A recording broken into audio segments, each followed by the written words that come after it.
Assalomu alaykum. Va alaykum assalom. O'zingizni tanishtiring. Men Zaripov Komil, Buxoro viloyat G'ijduvon tuman O'zanon qishlog'ida yashayman. Yoshim 36-yil. Umringiz ziyoda bo'lsin. Nima bezovta qiladi sizni? Mani o'ng oyog'im buroqlarga uyushib, kalish turmaydigan daraja, patinka turmaydigan darajaga yurgandim. Klinikaga kelgandim.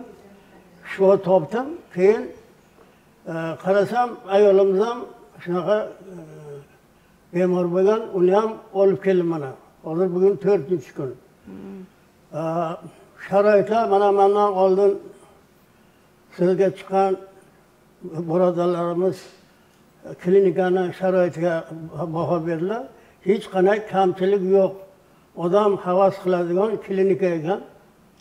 Xo'sh, muomala Ibn Sino bobomiz mulojadan ko'ra yaxshi gap muomala bilan kasallik yaxshi qilsin degan ko'rsatmasi bu. O'sha Ibn Sino bog'imizning hamma talablari bu klinikaga mavjud ekan. Juda ham biz minnatdormiz. Ovqatlaridan ham, muomalasidan ham mana jismoniy zaif kishilarga odam qo'yilgan va ikkinchi ham pastga tushirishga, pastdan balandga chiqarishga messenjerlar qo'yilgan muhofaza qilish uchun. Juda minnatdormiz ma'muriyatdan. Mana shu kelgan vaqtimizda Jo'rabek Erkinovich to'g'ri tashxis qo'ydi. Men juda quvondim.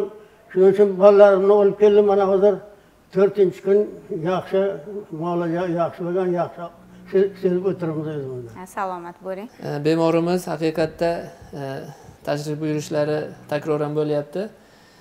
Mana shu takroran MRT qilganimizda disk cho'ralari kichraygan, lekin oyoqdagi o'ng tomondagi shu oyoq panjakasiga keluvchi nervlar zararlanganligi sababli haqiqatda oyoq kiyimlarni mana to'liq ushlash imkoniyati biroz cheklangan. Bu radikulopatiya qisman parez hisobidan.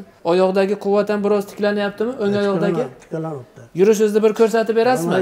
Yurishlarida qiynalardi. Mana yuraman. Zo'r yuribdilar. Ko'z tegmasin, keling.